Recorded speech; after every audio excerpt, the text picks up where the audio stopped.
Prepara tú misma el vinagre de manzana en casa. Es muy sencillo.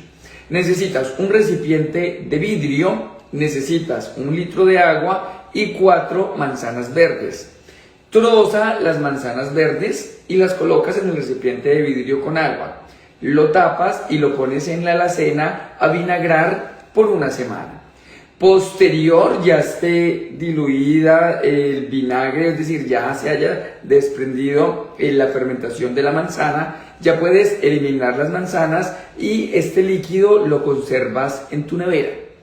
Ahora bien, teniendo el vinagre de manzana en la nevera, puedes coger 1 o 2 cucharadas, diluirlas en un vaso con agua y tomarlas 2 veces en el día. ¿Para qué te va a servir? Te va a ayudar para controlar la ansiedad por picar y comer, porque va a disminuir la producción de la grelina, que es la hormona del hambre. Entonces ahí te doy ese dato y lo puedes hacer en casa